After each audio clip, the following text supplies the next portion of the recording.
Tito 3, por favor.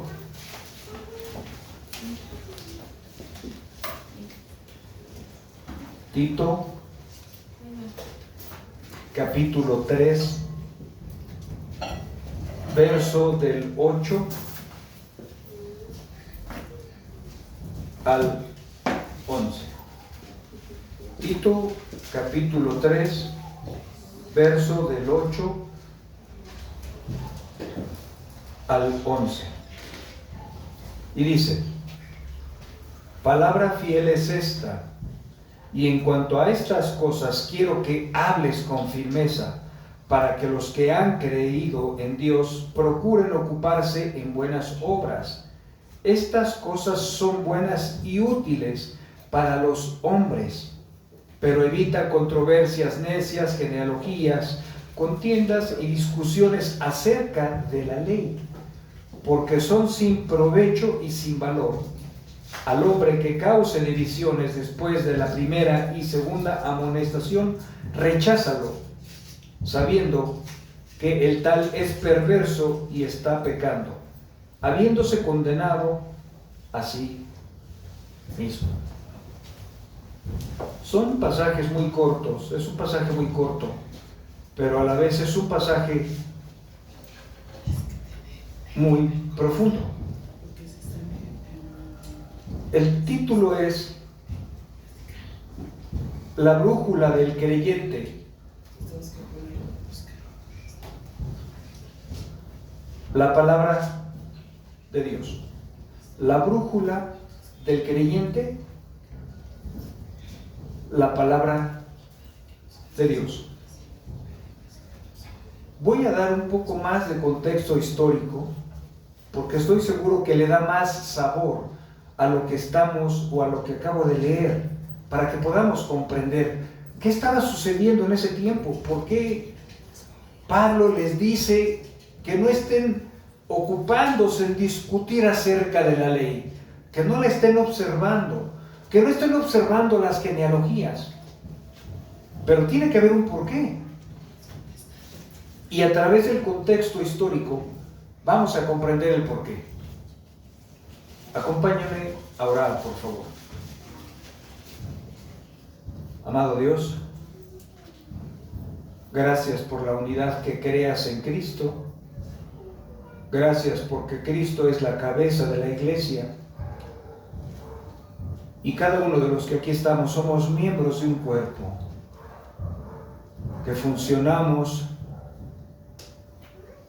bajo la gracia, bajo la influencia de tu Espíritu Santo para traer fruto, para permanecer, como dice Pablo en este pasaje, en las buenas obras. En Efesios dice que fueron creadas, y nos dice desde cuándo, desde antes de la fundación del mundo.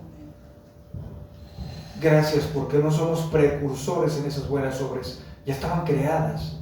No podemos ser jactanciosos o arrogantes, porque ya estaban creadas. Nosotros no las creamos, y eso nos ayuda a mantenernos en humildad. Gracias por tu amor, gracias por bendecir a nuestros hermanos en la iglesia de Grecia, de Costa Rica. Gracias porque hoy es un día donde nos concentramos no en el día, en Cristo y su gracia, para poder disfrutar de tu bondad a través de tu palabra.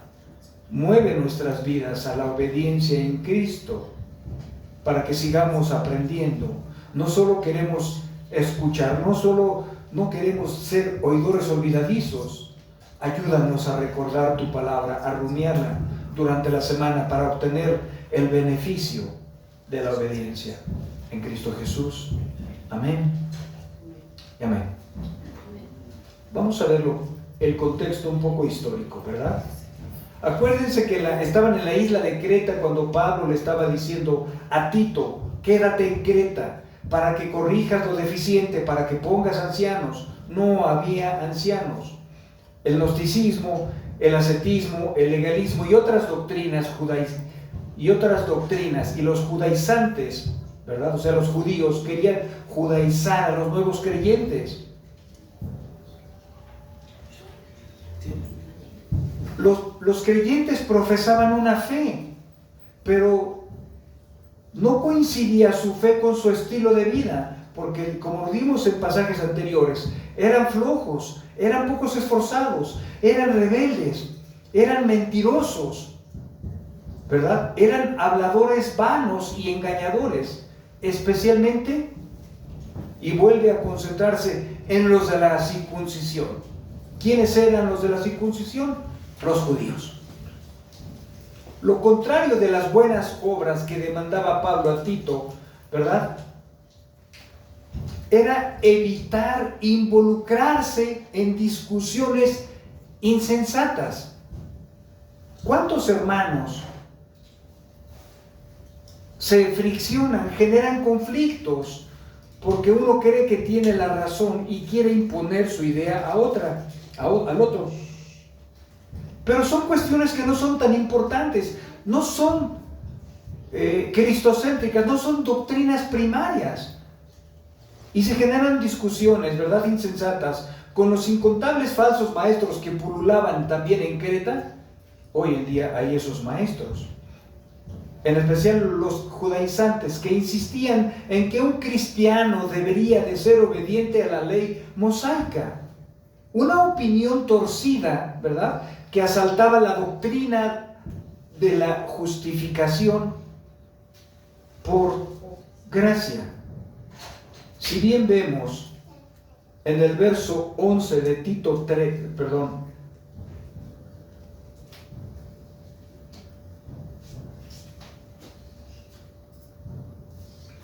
en el pasaje 5, Tito 3, pasaje 5, ¿por qué crees que Pablo introduce, a mi apreciación personal, las doctrinas importantes y fundamentales del cristianismo, no de una nueva religión? Acuérdense algo, en el contexto donde una carta se escribe es porque estaba pasando algo donde esas verdades tuvieron que estar circulando. Él nos salvó, no por obras. Los judaizantes querían la fe en Cristo más la circuncisión, la fe en Cristo más otros actos ceremoniales.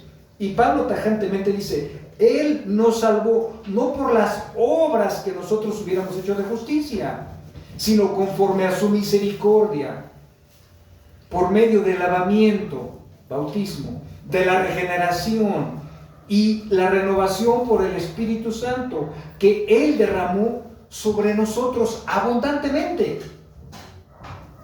Señores cretenses, la salvación exclusivamente está en Cristo y es por gracia.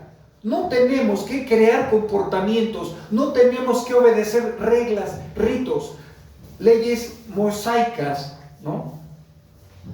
Solo Cristo salva y da el orden. El Espíritu Santo regenera, el Espíritu Santo renueva nuestras mentes. La ley mosaica se dejó de cumplir. Era lo que este grupo de personas no querían entender.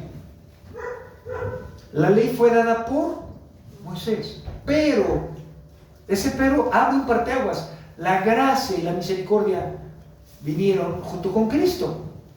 Hay una diferencia dispensacional muy grande, y eso es algo que no querían entender. No tengas, le dice, en una manera, Pablo le estaba diciendo a Tito, no tengas nada que ver con las especulaciones tontas y las genealogías largas, contenciosas, y viene algo que te va a interesar, legalistas, porque no le hacen bien a nadie, ni sirven para nada práctico. Evita al contencioso y testarudo.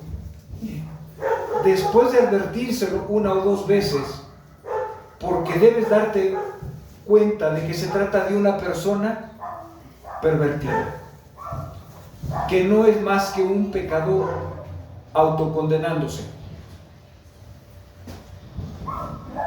Este pasaje hace hincapié en cultivar la acción cristiana y advierte el peligro de las discusiones dentro de una iglesia. Deséchalo. El tal ser pervertido. Hace algunos años, fuimos a visitar una iglesia, mi esposa y yo nos invitaron, y estaban expulsando a una familia. La pusieron delante de la congregación, pero no delante de la iglesia. Eso fue un error. Estaban muchas personas presentes que no tenían que estar. Solo debería estar la iglesia y estaba la congregación, o sea, no creyentes. Pero eso no fue lo más grave. Usaron ese texto para expulsar a estas personas. Y la falta de estudio o de profundidad de la palabra de Dios trae consecuencias. Dice deséchalo, no dice córrelo de la iglesia, es evítalo. Es un imperativo. Recházalo. No tengas unidad mientras esté en ese contexto pecaminoso.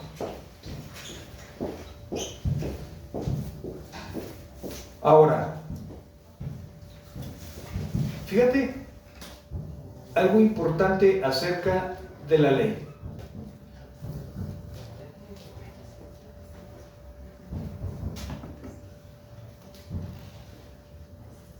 Voy a darles, vamos a ver un poco de la ley para que entendamos lo que Pablo estaba diciendo, porque como no somos judíos, no entendemos bien qué estaba diciendo, de cuál ley estaba hablando. Y fíjate lo que dice. En la mañana hablamos, estaba la ley moral, la ley ceremonial y la ley civil. ¿Ok? La ley moral, revela el carácter de Dios permanente y sus principios. ¿Dónde están? En los mandamientos. Para que lo graben en sus corazones. Esa es la ley moral. No matarás, no cometerás adulterio, amarás a tu prójimo como a ti mismo. Está hablando de la ley moral, esa no ha sido abolida.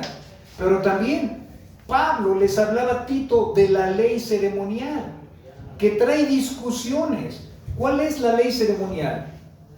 Regula la adoración y el culto, ¿verdad? Sacrificios, ofrendas, holocaustos por el pecado. Pero ya no tenía que haber sacrificios. ¿Por qué? Porque Cristo como Cordero se sacrificó. Y estaba la ley civil. La ley civil habla sobre la justicia, regulación de esclavos, de siervos, penas por delitos como homicidios. Pero, ¿dónde vemos esa ley civil? En una teocracia. ¿Qué significa teocracia? Donde el gobierno, ejemplo, nosotros los cristianos tenemos una teocracia. Nuestra máxima autoridad es Dios, no el presidente. Eso es una teocracia, ¿no? Sí obedecemos a las autoridades, como dice la Biblia, pero cuando las autoridades nos demandan romper algún mandamiento como el aborto, no vamos a caminar ahí. Entonces tenemos una teocracia. Dios está gobernando a los cristianos. Y Pablo les dice también, ¿cuántas genealogías no había desde Adán hasta el Cristo? 14.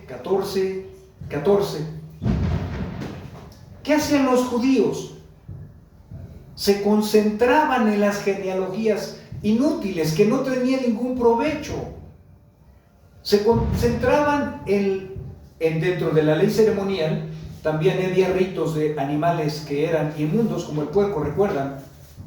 Y muchos judíos y filósofos griegos se sentaban todo el día discutiendo acerca de qué animales eran inmundos y qué animales eran limpios, qué animales deberían de comer y qué animales no deberían de comer. Imagínate a esos hombres sentados en la iglesia donde Cristo estaba siendo glorificado.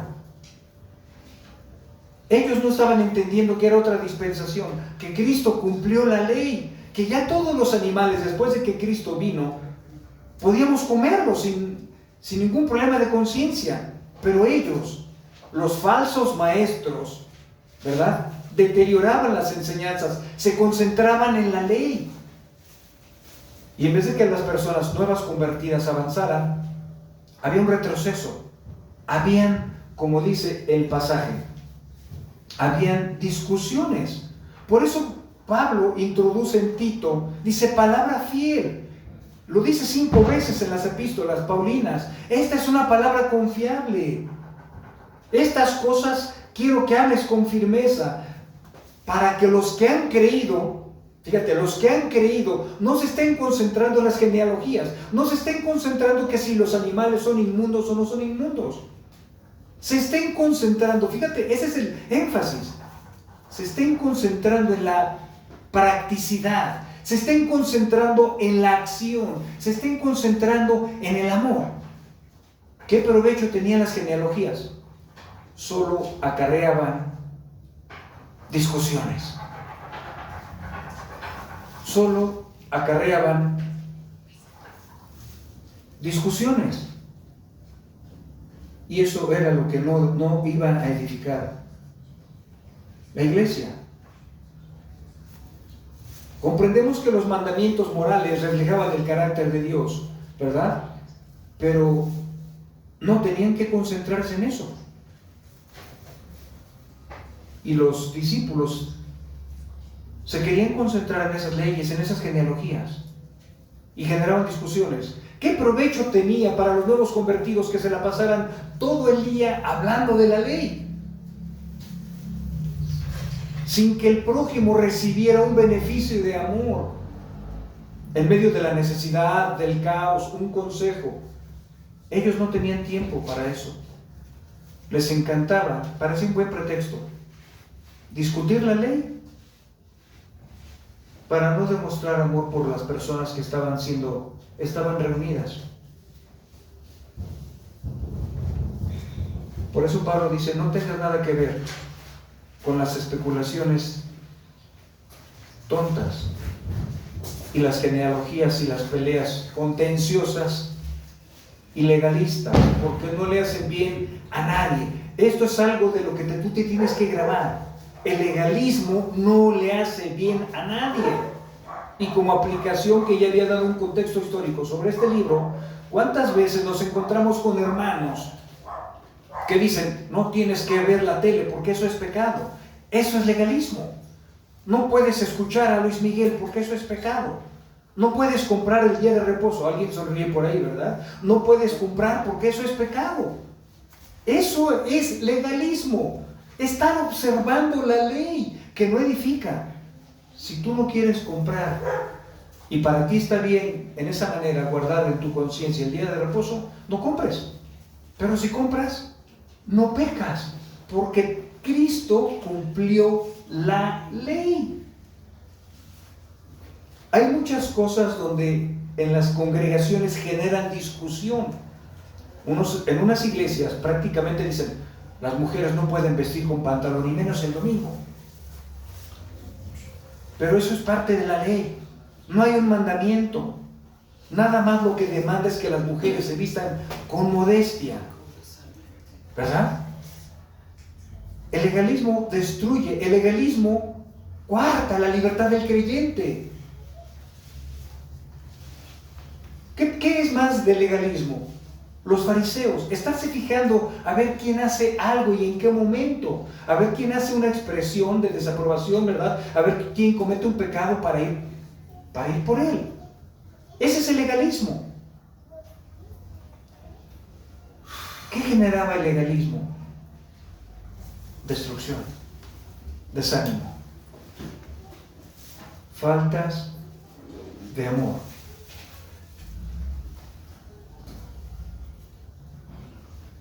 ¿Cómo debería la iglesia concentrarse? En el amor.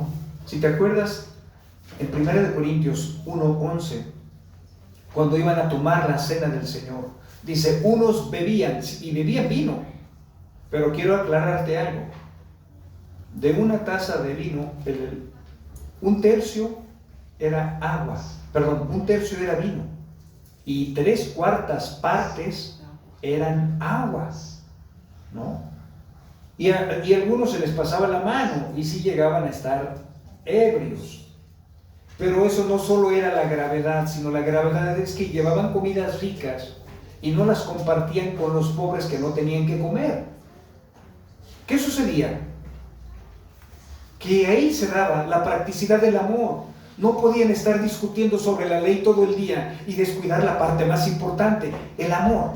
Pablo estaba diciendo eso. Ocúpense en buenas obras, en las cosas prácticas que sí van a edificar la iglesia. Jesús dijo, en eso van a conocer que son mis discípulos, si estuvieran disertando sobre la ley todo el día. No. La evidencia del cristianismo no es estar disertando sobre la ley, discutiendo a ver quién tiene la razón. Es acción, en que tuvieran amor los unos por los otros. Pablo dice, no tengas nada que ver con esas discusiones tontas. Te prohíbo y prohíbeles a los congregantes que discutan sobre cosas judaizantes. Eso no es importante. La ley fue dada para el pecador, pero el pecador sin Cristo. La ley fue dada para el homicida. La ley fue dada para el ladrón, no para los cristianos. Y es muy interesante. Este pasaje hace hincapié en la necesidad de cultivar la acción cristiana y advierte del peligro de cierta clase de discusiones. Se nos dice, deséchalo. Hay personas que son tercas, necias y quieren estar discutiendo sobre la ley y se quieren volver maestros. Dice, repréndelos, no dice expúlsalos. Y si no entienden después de una y otra amonestación, ¿qué dice Pablo? Apártate de ellos. Que sientan la presión, que sientan vergüenza por lo que están haciendo. Y realmente hemos visto que las personas, cuando intentan discutir un punto acerca de la ley y no se ponen de acuerdo, se acaloran, se molestan, se pueden faltar el respeto. Están defendiendo su punto de vista. ¿Qué es mejor? Dos hermanos que se la pasan medio día disertando sobre la ley, o que estén buscando qué hermano necesita consejería, amor, ayuda, visitar a algún enfermo. Eso es lo que Pablo está diciendo. Ocúpense ustedes como un distintivo, los que han disfrutado de la gracia de Dios, ocúpense en las buenas obras. No se dediquen a discutir como maestros de la ley. Eso hacían en ese tiempo los maestros de la ley. Querían enseñar a través del legalismo. Voy a regresar un poquito a Timoteo 6, del 4 y el 5. Primera de Timoteo, capítulo 6, verso 4 y 5. Fíjate cómo le dijo lo mismo Pablo a Tito que Pablo a Timoteo, porque sucedió lo mismo. Déjame buscar el versículo número 3. Primera de Timoteo, capítulo 6. Déjame ver el verso 3. Vamos al verso 3. Fíjate el peligro. Dice, si alguien enseña una doctrina diferente y no se conforma a las sanas palabras de nuestro Señor Jesucristo, y a la doctrina que es conforme a ¿qué? A la piedad. Y la piedad está hablando del corazón, de actitudes, de comportamientos. La piedad no se genera, hermanos, con el conocimiento y las discusiones largas y largas alegatas. Está envanecido, y ¿qué dice Pablo? Nada entiende, sino que tiene un interés corrompido en discusiones y contiendas de palabras, de las cuales, ¿qué dicen? Nacen envidias, pleitos, blasfemias, malas sospechas y constantes rencillas entre hombres de mente depravada, que están privados de la verdad, que suponen que la piedad es un medio de ganancia. ¿Te das cuenta cómo esas personas son tercas? ¿Cómo esas personas les gusta debatir y discutir acerca de la ley? No entienden, tienen un interés corrompido.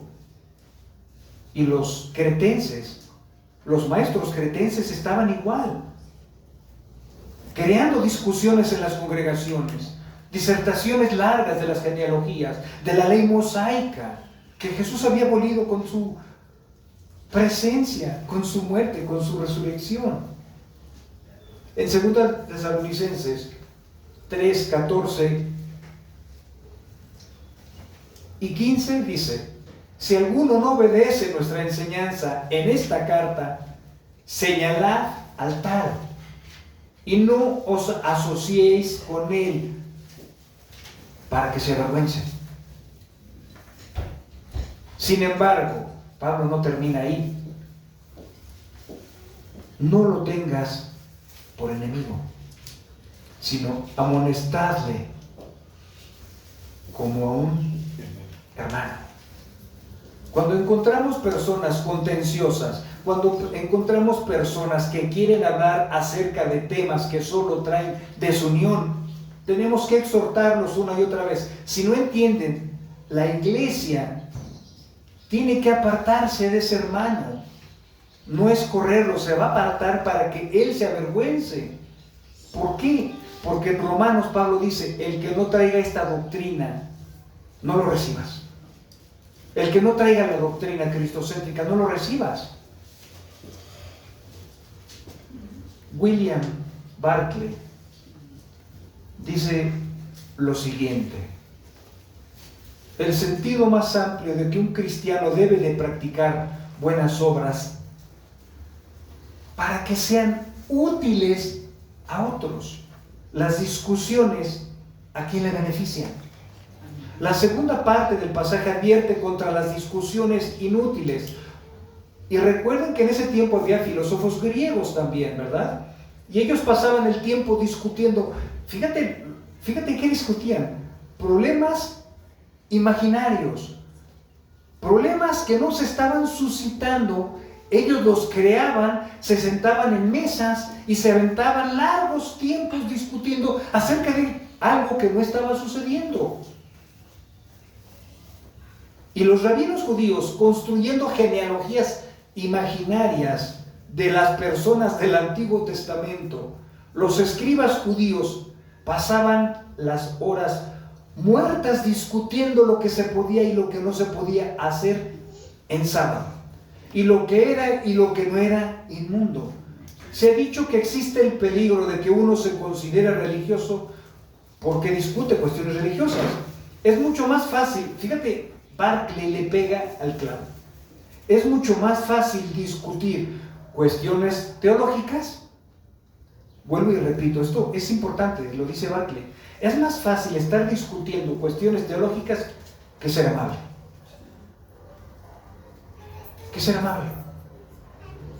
Hace 6, 7 años nos invitaron a los 500 años de la Reforma, fuimos a una iglesia, había un ponente español, dispensacional, pero muy docto en otras doctrinas, ¿no?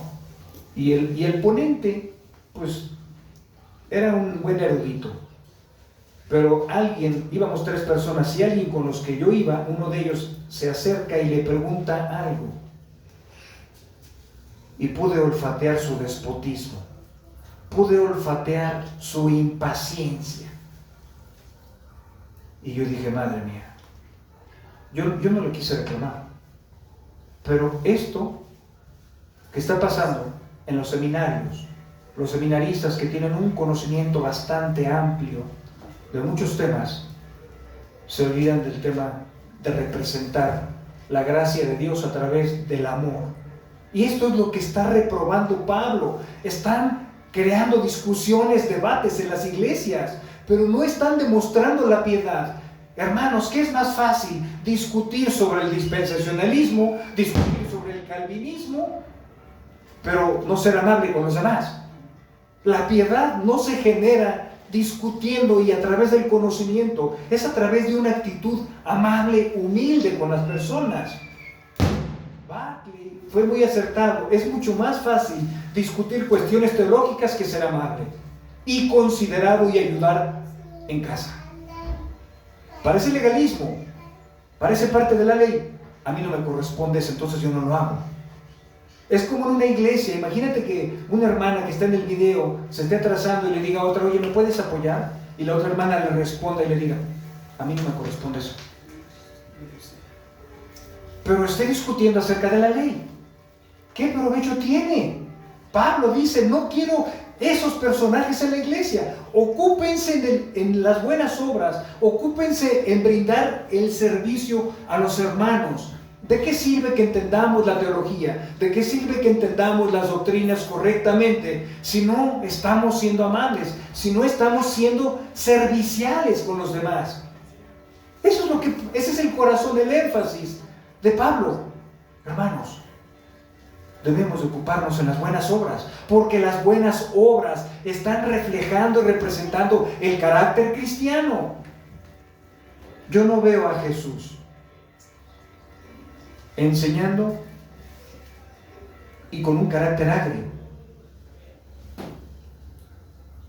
Pablo estaba seguro de que la verdadera misión del cristiano, yo creo que ustedes van a decir amén a esto, la verdadera misión del cristiano está en la acción. Está en despojarte, está en quitarle una hora de sueño cuando se requiera para ayudar a asistir a algún hermano que tenga un problema y escucharlo, no cortarlo. Yo conozco creyentes que están muy pequeños en el amor. Bueno, ya me voy a dormir porque mañana me tengo que parar temprano, pero les estás contando algo importante. Ellos se están concentrando en ellos, pero no se están concentrando en las buenas obras. No pueden quitarle ni a su sueño una hora, porque a las 10 ya tengo que estar dormido, si no. Oye, ¿y el amor? ¿El amor va a esperar hasta el otro día, 24 horas? ¿El amor va a esperar hasta que tú tengas tiempo para servir, para amar, para visitar al enfermo? Por cuanto estuve enfermo, me visitaste. No dijiste, hermano, voy a orar por ti desde casa. No, me visitaste. Tuve hambre.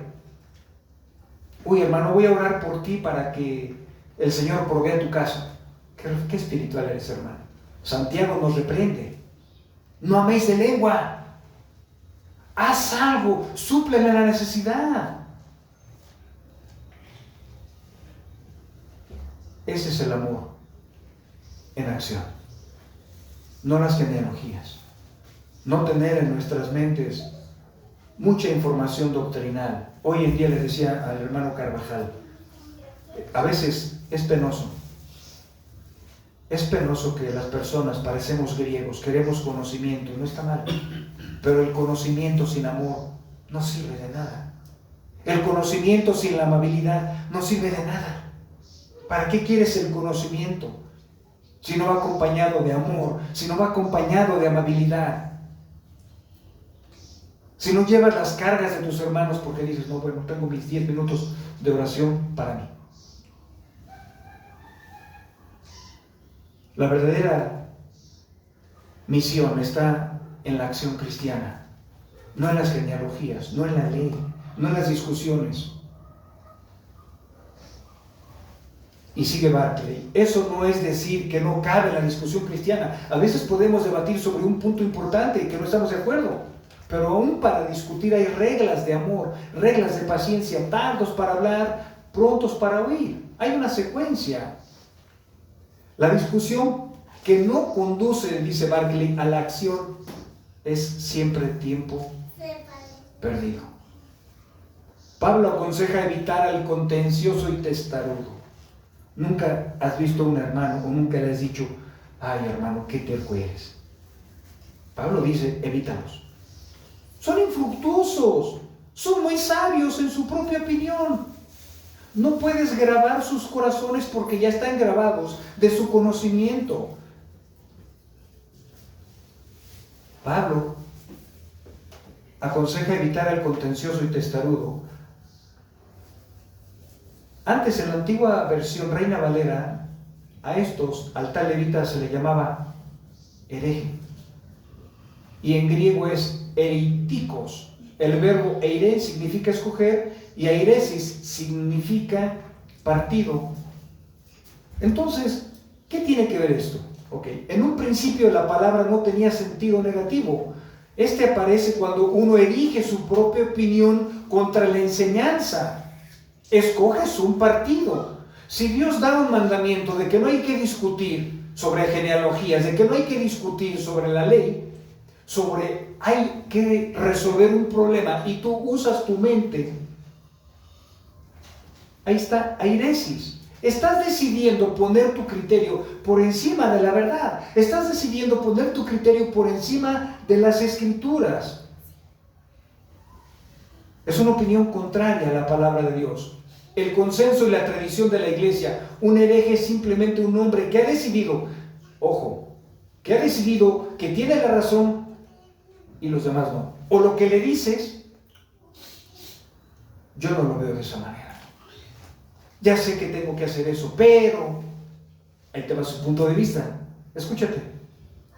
¿Por qué no hiciste eso? Ya sé que lo tengo que hacer, pero yo creí que era mejor hacer. Tomó partido por su sabiduría, desechando la palabra de Dios. ¿Cómo empieza Tito? Palabra fiel es esta. Es una palabra fiel, es una palabra confiable, es una palabra que no tenemos que reemplazar por nuestro punto de vista.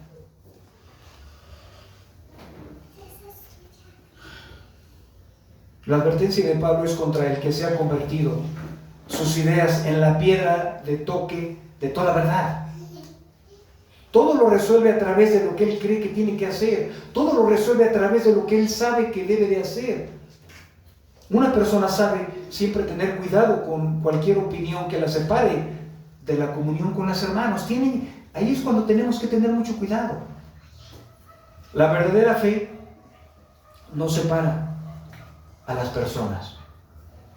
La verdadera fe, el conocimiento, une a las personas. Pablo, en Tito 3, del verso del 1 al 7, lo que quiso decir y lo une con el verso 8. Acuérdate que tenemos capítulos y versículos, pero en ese tiempo de Pablo no había eso. Era todo corrido y Pablo se siguió de corrido desde el capítulo 3 hasta acabar la carta. Y hay un encabezado importante. Pablo sabe que la regeneración del creyente produce buenas obras. Pablo sabe que la regeneración de un creyente auténtico produce humildad. Pablo sabe que la regeneración de un creyente produce sabiduría en Cristo, en su palabra.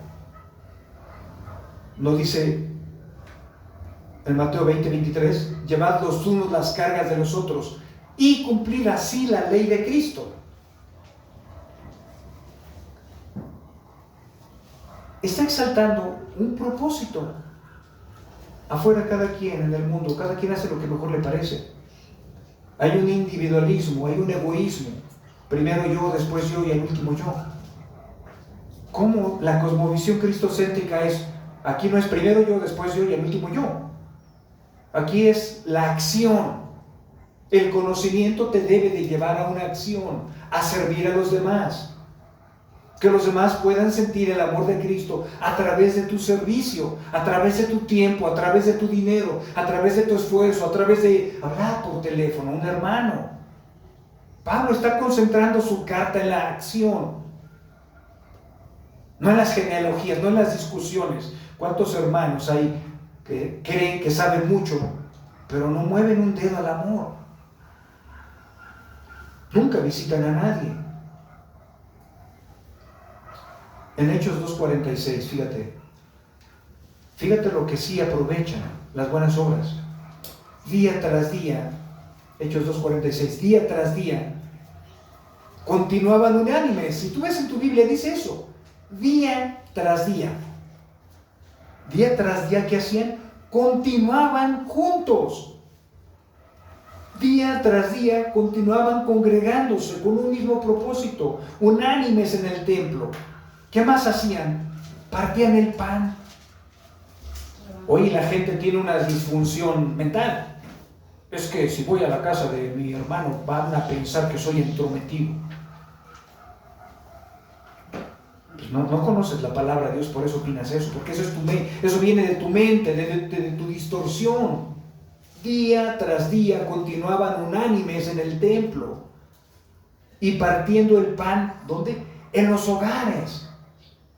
No es que fueran inútiles, no es que fueran ociosos, no es que no tuvieran cosas que hacer. Se daban un tiempo para la parte más importante.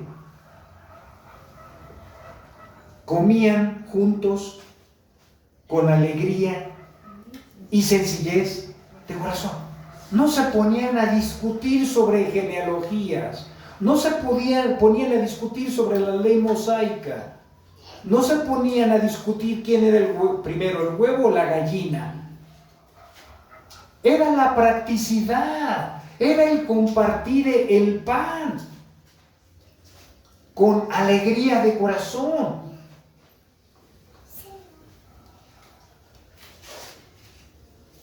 Todas estas y más implicaciones conllevan a la obediencia a Cristo.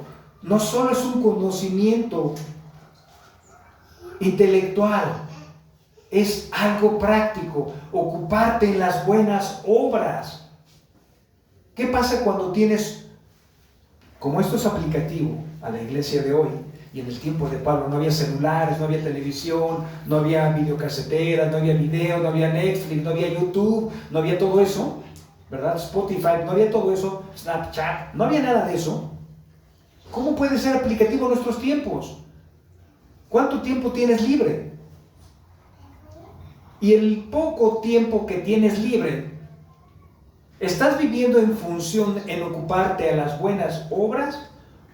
¿O lo ocupas en ti? En lo que tú decides hacer. Sí. ¿Cuándo la iglesia ha pensado ocuparse en las buenas obras y decir, mañana tengo un poquito de tiempo, voy a desayunar con la hermana fulana, con el hermano fulano, voy a visitar a aquel, voy a visitar a aquella?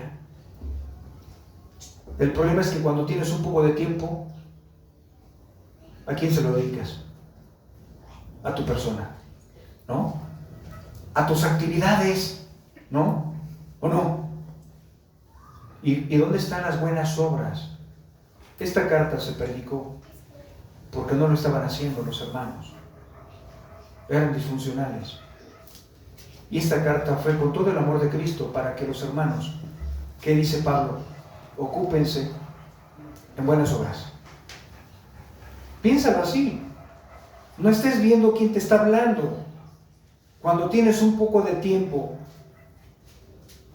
¿a qué lo dedicas? ¿A ti? ¿A lo que te gusta hacer a ti? ¿Y los demás dónde obtienen ese provecho de ti? ¿En qué momento obtienen ese provecho de ti? Fíjate lo que dice Lucas 6:46. Porque no hay árbol bueno que produzca fruto malo, ni a la inversa, árbol malo que produzca fruto bueno. Pablo no está relacionando el simple hecho. Este es un énfasis importante. Este puede ser un encabezado. El simple hecho de creer en Dios, o lo que llamamos una fe histórica. Él está hablando de obras producidas por la regeneración que habló en los capítulos, en los versículos anteriores. La verdadera regeneración produce buenas obras. Los hermanos que han sufrido una transformación gloriosa interna, ahora se van a ocupar de las buenas obras.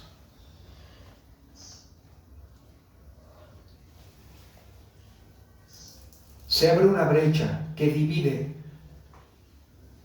en sí mismo, solo como un pensamiento o como una verdad. La creencia continua produce una ocupación en las buenas obras. R.C. Sproul, o R.C. Sproul, como lo quieras llamar, subraya la conexión necesaria. Hay un parteaguas entre los que profesan una fe en Cristo, que es algo aquí en la mente nada más, y dedicar la vida a su servicio, obediencia y mandamientos. ¿Cuál eres tú? R.C. Sproul está clarificando Tito. Tienen un concepto, una idea o una ideología, un pensamiento de que existe Cristo. Amén.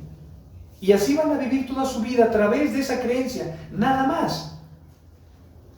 Pero una cosa es creer en Cristo y una cosa es dedicar la vida a su servicio en obediencia a sus mandamientos. Eso produce la regeneración auténtica, buenas obras, cambios. La acción mata cualquier legalismo. Los fariseos no tenían buenas obras porque eran legalistas. Solo se concentraban en sus tareas, en sus quehaceres, y exponían lo que ellos creían que era el Evangelio. Eso no era el Evangelio. Nuestra identidad y seguridad no depende de nuestro rendimiento espiritual, sino del amor gratuito que Cristo otorga. Esto nos da descanso y nos libra de la arrogancia religiosa. ¿En qué sentido, hermanos? Para terminar, si haces buenas obras, no puedes ser arrogante y decir, yo soy el que más obras hace en la iglesia. No pudieras decir eso, porque te recordaría un pasaje inmediatamente. Esas buenas obras ya estaban creadas antes de la fundación del mundo. Y dice Pablo en Efesios, para que anduviésemos en ellas. O sea, si tú transitas, vamos a suponer que el subir a un cerro es imposible, pero alguien invierte tiempo, ¿verdad?, en crear una brecha, en romper la maleza para que haya un camino. ¿Y tú por qué eres arrogante y decir, yo estoy transitando por este camino, si tú no lo limpiaste? Cristo creó las buenas obras antes de la fundación del mundo para que nosotros anduviéramos en ¿cuáles? En ellas. No las estamos innovando. No estamos creando las buenas obras. No las sacamos de la manga, hermanos, de nuestros pensamientos elevados. Las sacamos de la palabra de Dios. Nos ocupamos no en discusiones, en la practicidad del amor. Si tu hermano tiene sed, ve y discute sobre la ley, a ver quién le va a dar. Y pónganse de acuerdo a ver quién le va a llevar el vaso de agua. Hazlo tú. Dale de beber. Si tiene hambre, dale de comer. Y esto a mí me encantó de Pablo. No se concentren en una teología muerta, en leyes, en rituales, en doctrinas. Concéntrense en las buenas obras. Que alguien reciba tus buenas obras. El Evangelio no solo nos llama a ser amables, a tener un trato distinto con los demás. Cómo el Señor sigue moldeando nuestros corazones. Ya que tienes la teología, ahora aplícala con tu amabilidad, con tu piedad, con tu paciencia. Que esa teología, te invito a que baje a tu corazón y lo enternezca y lo transforme para que tengas buenas obras.